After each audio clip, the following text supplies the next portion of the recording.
Kaamelott est une comédie remplie de tragique. Coucou. Coucou. C'est comme salut, mais c'est plus cool. Eh ben, coucou. J'espère que vous vous portez bien et que vous êtes partant pour voir pourquoi Kaamelott est une comédie remplie de tragique.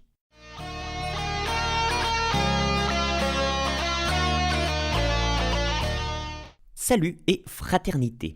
Aujourd'hui dans Hippalage, revenons à Kaamelott et plus précisément au registre de la série. Alors non, je ne suis pas assez perché pour soutenir que Kaamelott est une tragédie parce que... Il faut quand même avoir des bollocks pour la sortir sans perdre une dent, celle-là. Voilà. Bien entendu, Kaamelott est avant tout comique. Cet univers suscite le rire par les dialogues, l'absurde, l'ironie, les situations, les personnages, etc. Bref, c'est une comédie. Vous en avez encore beaucoup du sensationnel comme ça ? Mais, comme toutes les œuvres de fiction bien foutues, Kaamelott joue avec une large palette d'émotions et relève à bien des égards du registre tragique. Alors, explorons ensemble tout ça. Ah, et si ce que je raconte vous plaît, pensez à vous abonner, ça m'aide énormément. C'est reparti.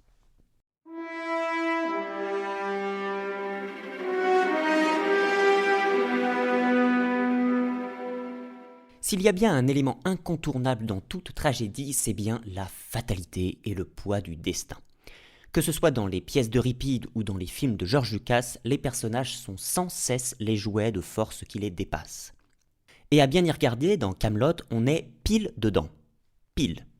Les forces auxquelles sont soumis les personnages prennent des formes diverses, mais sont exactement les mêmes que celles des tragédies grecques, classiques ou modernes. Vous avez d'abord les passions dévorantes qui conduisent les personnages à la faute ou à la folie. Dans la littérature classique, je n'ai pas d'exemple plus parlant que Phèdre.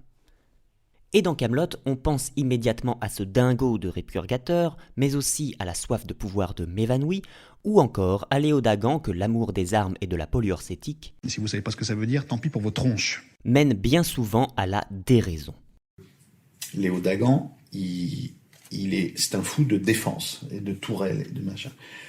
Contre-attaquant Carmélite, c'est un truc où on voit toute la folie de Léodagan avec ses tourelles. On comprend qu'il en a semé tout autour de la côte, qu'elles ne lui servent à rien d'ailleurs, parce qu'ils sont attaqués par des gens qui savent passer cet obstacle-là.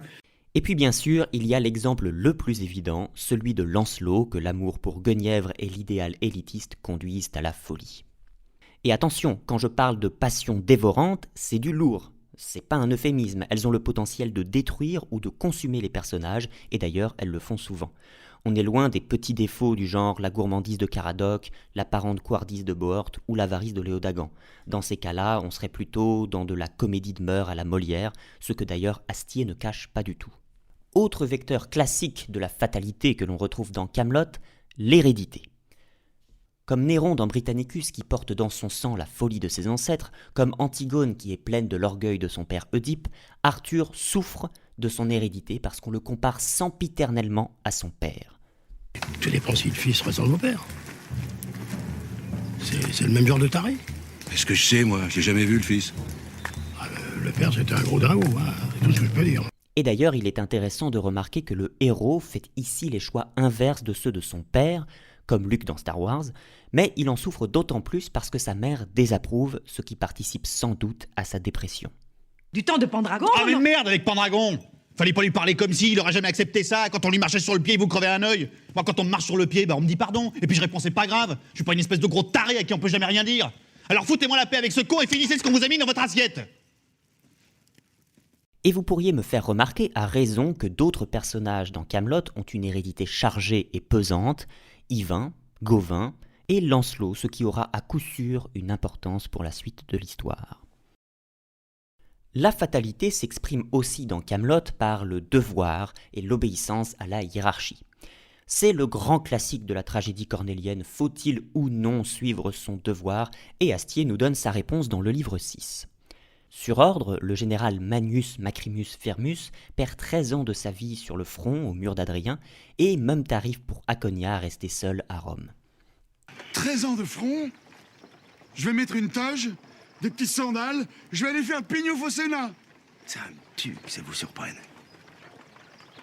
Comment peut-on arriver à un grade aussi élevé en étant aussi naïf ? Il est intéressant ce général dépressif parce que c'est une sorte d'avant-goût de ce que deviendra le jeune Arthur qui s'apprête à obéir à son tour. Mais dans le livre 6, poussé par son envie de bien faire, Là-bas, vous me dites, il y a une épée dans un rocher, et tout le monde a le droit d'essayer de la retirer. Donc voilà. C'est de ça qu'il faut s'inspirer. Faut que tout le monde ait le droit d'essayer. et bien conseillé par César, Te laisse pas faire, Arturos. C'est-à-dire? J'en sais rien, je sais pas. Fais ce que tu veux, démerde-toi, te laisse pas faire. C'est tout. C'est un ordre. Arthur désobéit. Or, avec le tragique, désobéir a toujours un prix élevé et la fin sanglante du livre 6 nous le confirme. Enfin, dernier vecteur de la fatalité dans Camelot, la volonté des dieux. Et là, le tarif de la désobéissance est encore plus salé. Dans l'univers de Camelot, comme dans toutes les tragédies antiques, comme dans Phèdre, comme dans Andromaque, comme dans Antigone, comme dans Star Wars, le destin des personnages est soumis au bon vouloir des dieux ou d'entités supérieures. Perceval a une destinée exceptionnelle, la mort d'Arthur est déjà planifiée. Le jour où vous serez mortellement blessé au combat, c'est la fée Morgane qui apparaîtra pour vous emmener agonisant mourir sur l'île d'Avalon. Même les personnages les plus farouches se plient sans hésiter à la volonté des dieux. Bon, alors écoutez-moi bien, les sans-lapis. Premièrement, vous êtes peut-être en train d'injurier un roi désigné par les dieux. Et s'il y a bien un truc dont il ne faut pas se foutre, c'est les dieux. Et puis les personnages sont bien conscients d'être les jouets des entités divines, que ce soit Arthur parlant à la Dame du Lac ou Lancelot à Méléagant. Ce personnage-là, Méléagant, est d'ailleurs l'incarnation de la vengeance divine, la réponse à la faute d'Arthur et de Mévanouie, et ce n'est pas un hasard s'il manipule des marionnettes. En bref, la volonté divine est au centre de la saga, c'est le moteur de l'intrigue, et ça, c'est du pur tragique. Néanmoins, comme on est dans Camelot, même les dieux et les êtres divins en général s'engueulent régulièrement. En même temps, je me mets à votre place, hein. C'est sûr que ça doit pas être marrant. Ah bah va déjà te faire une teinture, connasse.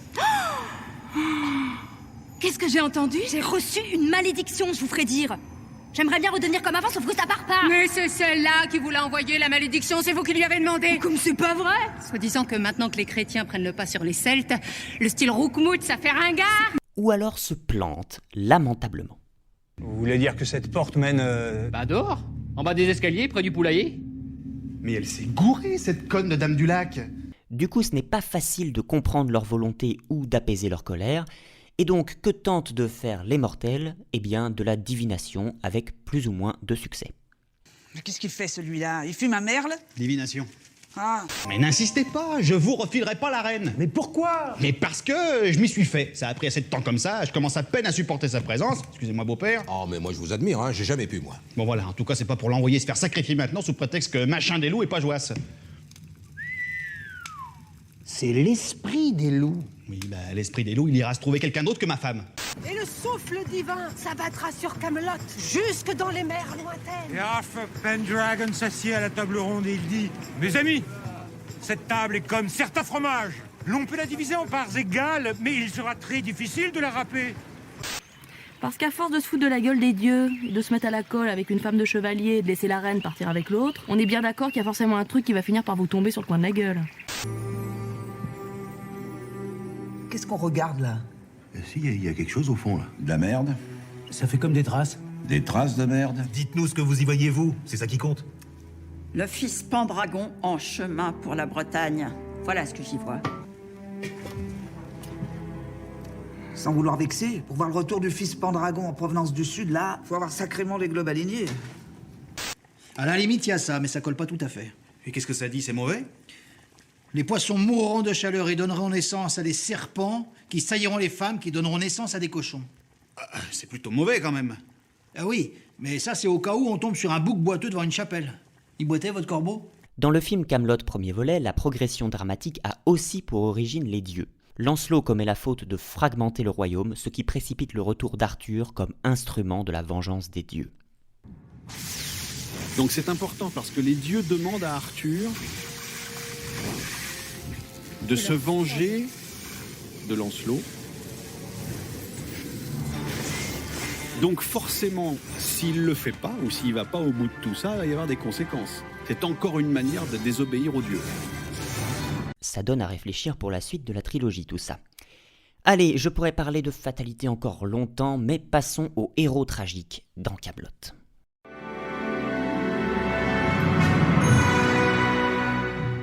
D'une manière générale, ce que j'ai compris du fonctionnement du héros tragique, Arthur et Lancelot pour ce qui nous concerne, c'est qu'il accomplit son parcours narratif en courant à sa perte.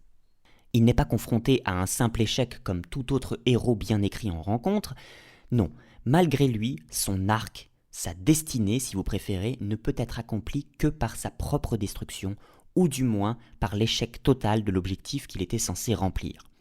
Et pour cela, les auteurs tragiques, dont Astier, disposent d'une grande boîte à outils.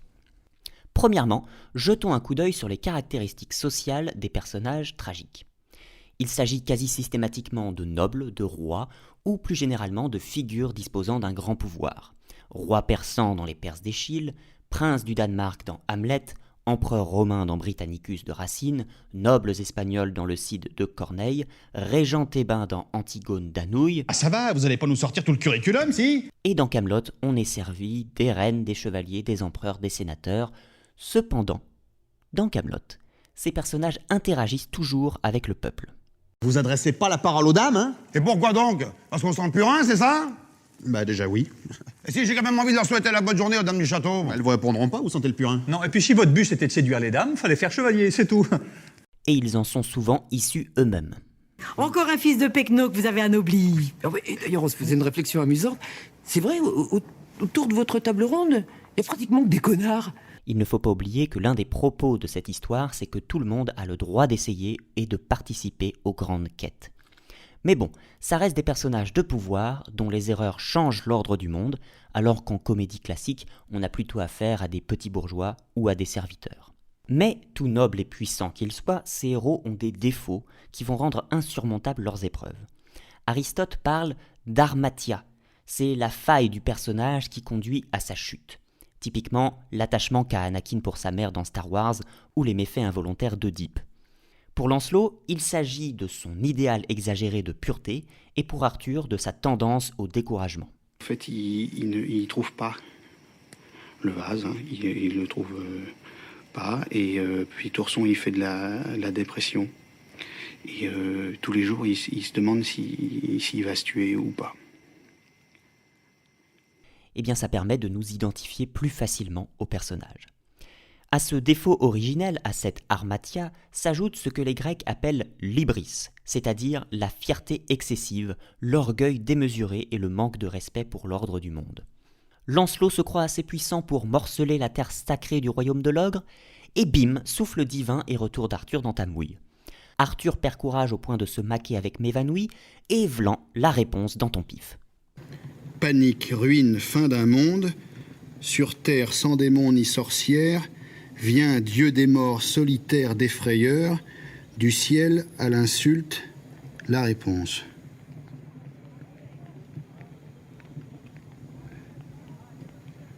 Là, ça pue du cul, mais violent. Bref, l'hubris, c'est le sel du héros tragique, c'est ce par quoi il est puni, c'est ce qui rend ses épreuves de plus en plus insurmontables et le conduit à l'échec, dans la négation de sa liberté, dans l'anéantissement de ses espérances, et finalement, dans la mort. Moi, ça me file un peu envie de pleurer, toutes vos histoires-là. Évidemment, dans Kaamelott, qui reste une comédie, l'issue sera peut-être moins déprimante.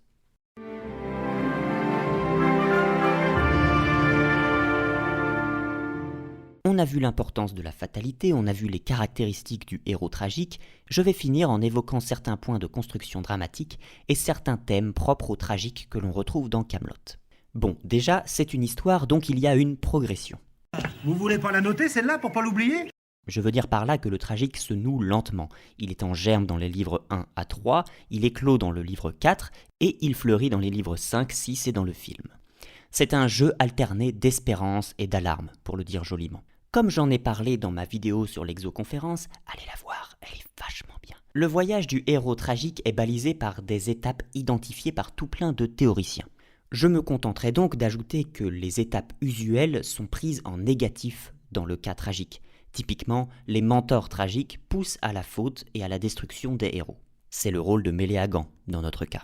Je voudrais plutôt me concentrer sur le fait que dans Kaamelott, on retrouve des concepts très utilisés dans des pièces tragiques, comme la péripétéia ou l'anagnorisis.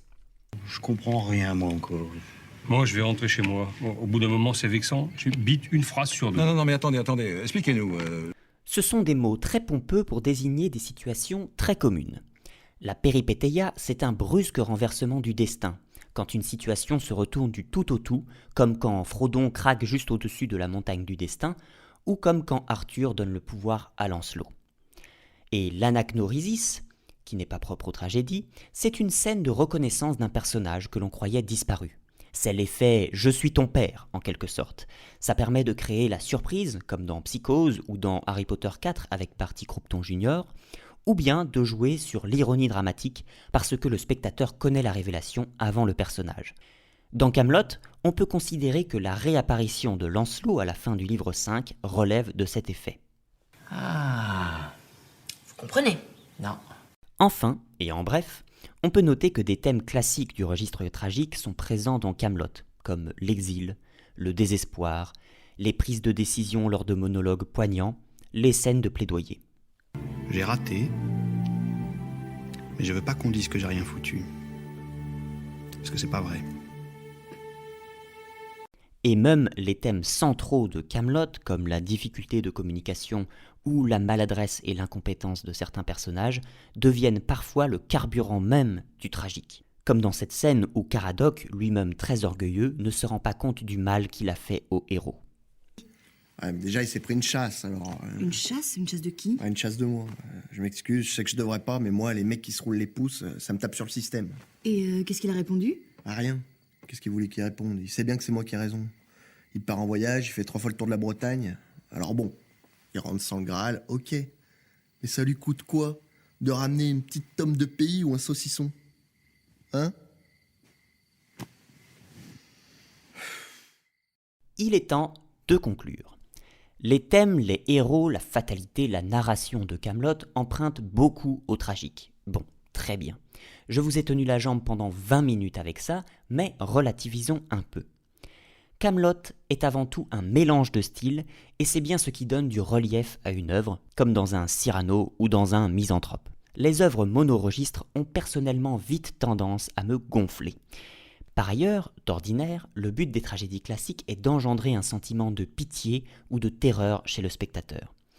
L'idée de cet exutoire, chez les classiques en tout cas, c'est souvent de faire comprendre au spectateur le danger de s'opposer aux dieux, au destin et à l'ordre du monde en général. Or, je doute que ce soit le genre de message réac que porte Kaamelott, qui met plutôt l'accent sur le libre arbitre des personnages, le refus du dogme ou des autorités violentes et illégitimes. Pour résumer, Kaamelott reste une comédie, mais c'est une comédie sérieuse. Je crois que nous, on sait que pour jouer la comédie, il faut être sérieux. C'est pas la peine de se chatouiller sous les bras, ça fait rire personne. La comédie, c'est un truc sérieux, quoi. Les registres comiques et tragiques cohabitent dans Kaamelott, et c'est pourquoi je vous ai dit avec aplomb que Kaamelott est une comédie remplie de tragique. Ouf, c'est la fin de cette vidéo, j'espère qu'elle ne vous aura pas paru trop indigeste. Si elle vous a plu, vous pouvez vous abonner, ça booste mon hubris, liker et laisser un commentaire, je prends plaisir à tous les lire. Sur ce, à bientôt, et rideau.